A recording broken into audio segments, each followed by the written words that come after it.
하나님 말씀은 고린도전서 1장 18절에서 31절까지 말씀입니다. 십자가의 도가 멸망하는 자들에게는 미련한 것이요 구원을 받는 우리에게는 하나님의 능력이라. 기록된 바 내가 지혜 있는 자들의 지혜를 멸하고 총명한 자들의 총명을 폐하리라 하였으니 지혜 있는 자가 어디 있느냐? 선비가 어디 있느냐? 이 세대의 변론가가 어디 있느냐? 하나님께서 이 세상의 지혜를 미련하게 하신 것이 아니냐? 하나님의 지혜에 있어서는 이 세상이 자기 지혜로 하나님을 알지 못하므로 하나님께서 전도에 미련한 것으로 믿는 자들을 구원하시기를 기뻐하셨도다.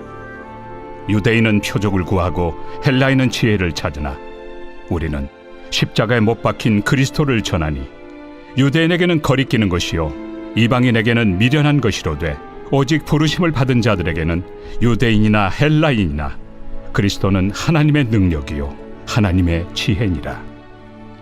하나님의 어리석음이 사람보다 지혜롭고 하나님의 약하심이 사람보다 강하니라.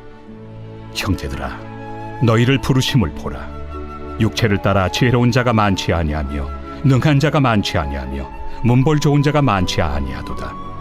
그러나 하나님께서 세상의 미련한 것들을 택하사 지혜 있는 자들을 부끄럽게 하려 하시고 세상의 약한 것들을 택하사 강한 것들을 부끄럽게 하려 하시며 하나님께서 세상의 천한 것들과 멸시받는 것들과 없는 것들을 택하사 있는 것들을 폐하려 하시나니 이는 아무 육체도 하나님 앞에서 자랑하지 못하게 하려 하심이라. 너희는 하나님으로부터 나서 그리스도 예수 안에 있고 예수는 하나님으로부터 나와서 우리에게 지혜와 의로움과 거룩함과 구원함이 되셨으니 기록된 바 자랑하는 자는 주 안에서 자랑하라 함과 같게 하려 함이라. 아멘. 우리는 여러분 고린도전서의 말씀을 보고 있습니다. 고린도전서는 어떤 말씀이라고요? 바울이 고린도 교회에게 쓴 편지라고 말씀을 드렸습니다. 그리고 그 편지의 내용에는 하나님께서 그들에게 전하고자 하는, 특별히 고린도 교회에게 전하고자 하는 하나님의 마음이 담겨 있었습니다. 그리고 이 편지를 받는 고린도 교회의 상황이 지금 좋지 않은, 참 문제가 많은 그런 상황입니다. 먼저 고린도 교회의 가장 큰 문제는 뭐였어요?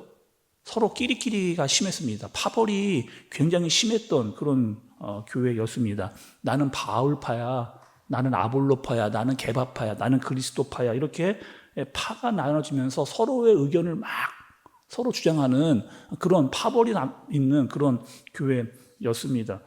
또 여러분, 이 문제는 단순히 그냥 자기네들끼리의 의견 차이가 아니라 영적인 문제로 봐야 됩니다. 서로 파를 나누면서 서로 자기가 낫다고 이야기하는 거예요. 내가 너보다는 낫다, 우리가 너희들보다는 낫다라고 하면서 우리가 더 우월하다라고 하는 교만이 그들 안에 들어가 있었던 겁니다. 그러니까 나는 바울을 더 인정해, 나는 아볼로를 더 인정해, 나는 게바를 더 인정해 하면서 서로 중요한 사람들을 말하는 것 같지만 서로 팔을 지면서 우리가 낫다라고 하는 교만이 그들 안에 있었던, 그것을 보여주는 거죠. 그러면서 공동체가 깨지기 시작했습니다. 교회가 여러 가지 어려움을 당하게 되고 있는 그런 상황입니다. 이럴 때 바울은 어떤 얘기를 어떻게 해줘야 될까? 그 말씀이 오늘 본문에 등장을 합니다. 여러분 18절의 말씀을 좀 보세요. 18절에 십자가의 도가 멸망하는 자들에게는 미련한 것이요 구원을 받는 우리에게는 하나님의 능력이라.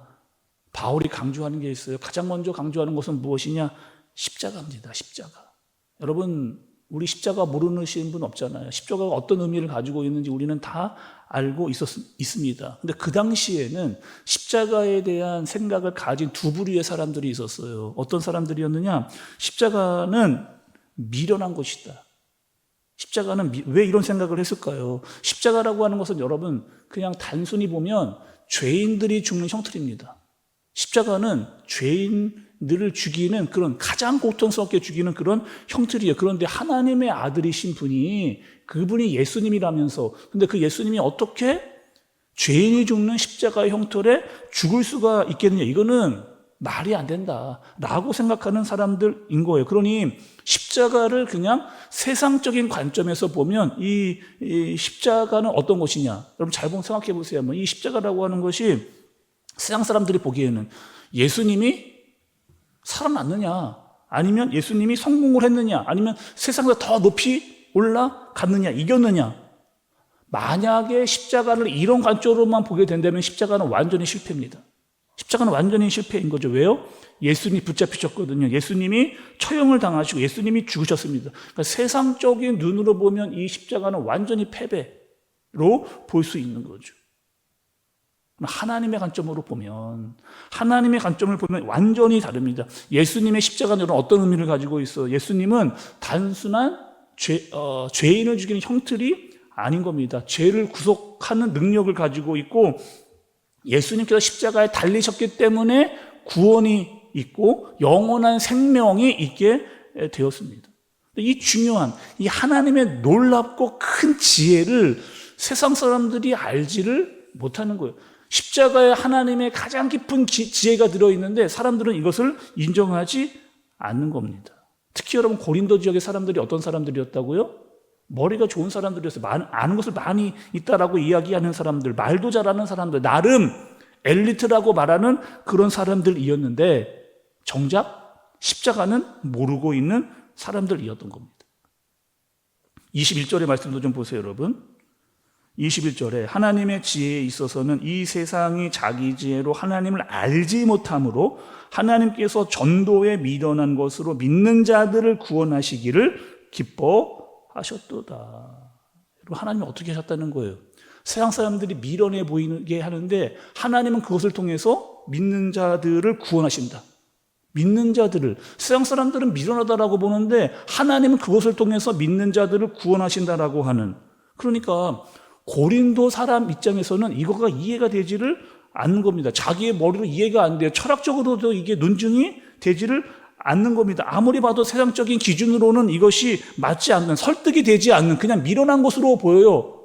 그러나 이곳에, 이 십자가에 하나님의 가장 깊고 놀라운 능력이 있다는 겁니다. 24절의 말씀도 좀 볼게요. 여러분 24절.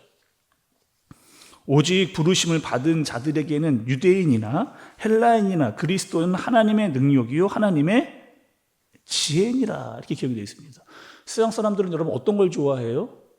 나에게 많은 것을 주는 것, 어떤 지식이나 정보나 뭐 철학이나 이런 것들, 그러니까 나보다 더 뛰어난 어떤 것을 받게 됐을 때 사람들은 그것을 좋아합니다. 또 자기가 설득되기 위해서는 논리적으로 나를 이해시켜봐라, 이렇게 이야기를 해요. 그렇게 마음을 가지고 있는 고린도 사람들에게 바울은 무엇을 증거하느냐? 예수님과 십자가를 증거하는 거죠. 그러니까 유대인들은 꺼리는 거예요. 유대인들은 어떻게 하나님의 아들이시라고 하는 분이 십자가에 죽을 수 있느냐라고 꺼리고, 또 이방인들은 너무 미련한 것이다, 세상적으로 완전히 패배잖아 라고 그렇게 보게 되는 거죠. 그런데 부르심을 받은 자들, 하나님께서 선택하던 자들에게는 이 십자가가 능력이 되는 거예요. 지혜가 되는 것. 그러니 같은 십자가를 보고 있는데 완전히 다른, 같은 십자가를 보고 있는데 완전히 다른 눈을 가지고 있는 겁니다. 정확히 말하면 이 시각은 영적인 눈으로 해석을 해야 되는 거죠. 내가 하나님께 구원을 받았느냐, 아니면 받지 못했느냐. 그러니까 구원을 받은 사람들은 이 십자가의 능력을 제대로 알고 있습니다. 이 십자가에서 예수님께 돌아가셨기 때문에 우리가 구원을 받았고 영원한 생명을 받았다라고 구원받은 자들은 확실히 알아요. 그러나 구원받지 못한 사람들은 그것을 그냥 미련한 것으로만 보게 되어지는 거죠. 자, 우리는 여러분 구원이 어떤 것인지 알아요. 십자가가 어떤 것인지 압니다. 근데 그 구원에 대해서 알게 된 것은 내가 똑똑하기 때문에, 내가 뭔가를 잘 알기 때문에, 내가 뭔가를 열심히 해서 그렇게 구원받은 것이 아니다라고 하는 것을 우리가 잘 알고 있어요. 전적인 하나님의 은혜, 하나님께서 나를 선택해 주셨기 때문에 내가 구원받고, 내가 은혜를 받았고, 내가 예수님과 십자가에 대해서 깊이 알 수 있게 된 그런 사람들입니다. 26절에 형제들아 너희를 부르심을 보라. 육체를 따라 지혜로운 자가 많지 아니하며 능한 자가 많지 아니하며 문벌 좋은 자가 많지 아니하도다.